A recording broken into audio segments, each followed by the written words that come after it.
One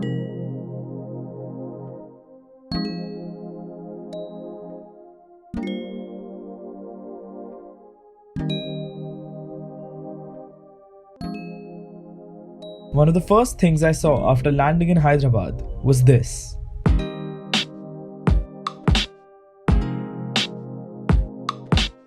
And to be honest, this was a major reason why I really wanted to come to Hyderabad.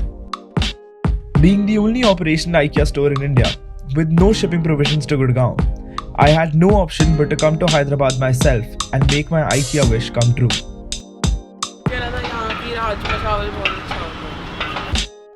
If you've been to any IKEA store before or have seen one on YouTube, you know exactly how huge it is.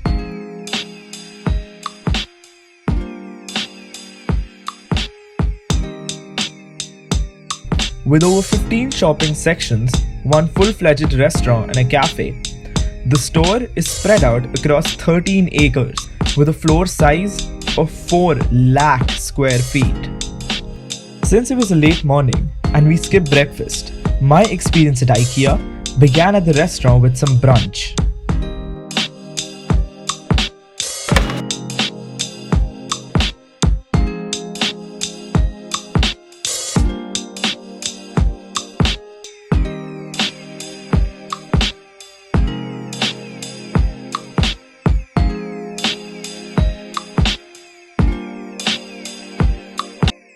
I had watched a couple of YouTube videos about how IKEA gets its consumers to impulsively buy more, and having that in my head, I too made a couple of observations. Firstly and most obviously, the layout of the store. Like any other IKEA store, the sections of the store are placed in a way where it's impossible to reach a section which is further ahead without going through all the sections in the middle. In addition to this is how the first section that any customer encounters is the showroom section. In fact, the first thing you see after entering the store is a showroom.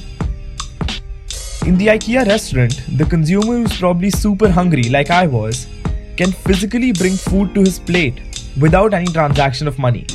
Getting the food before any payment makes the idea of expenditure fuzzy. The first section that one encounters is the dessert section, and surely this isn't by luck. We spent the next 6 hours exploring each section in the IKEA store. What did I buy? Well, stay tuned for a probable room tour video.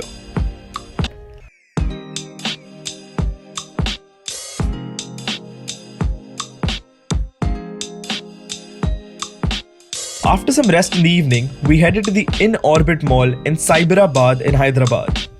On the topmost floor of this mall was a restaurant called Dialogue in the Dark. The concept of the restaurant was as simple as it sounds.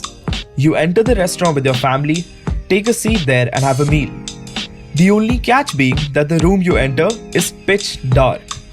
There is no source of light, and thus any light emitting objects are not allowed too. For this, lockers are present at the entrance. Also, when I say dark, I don't mean the dark that you experience when you go out to get a bottle of water from your fridge at night. I mean the darkness you experience when your eyes are fully closed.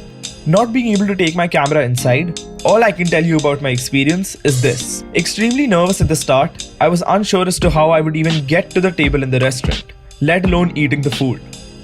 We entered the dark room and first experienced a park through the perspective of a blind person. We used the other senses to identify plants, water, and a bench. We further experienced a puzzle in complete darkness, which involved recognizing vegetables, flowers, spices, and the 7 wonders of the world. Post this, we were led to the table by a waiter. As we took our seats, we had no idea about how big the room was, how it looked, how our table and chairs looked, or even what the food was going to be. To obviously not feel scared, at least one of us talked at all times. Food was served to us in a tray. The tray had different compartments, each with different items. We guessed and tried to establish links as to which item was located where on the tray. The food was average, but that was hardly a concern. Eating Indian food without seeing is remarkably different. Thoroughly impressed by the whole concept, we had a conversation with one of the people who were behind this initiative. Everybody who works inside are visually impaired. Yes. Because the whole idea is to showcase their abilities instead of their disability. Because when you step into this environment, you realize that actually you're in their shoes to experience how it is to independently operate, being in that space, and not feel controlled, or not feel limited, I would say. It's just that you need to channelize to do things in another way. So, not only was the experience a fun one, it was also for a larger cause and helped us understand the struggle of those who couldn't see.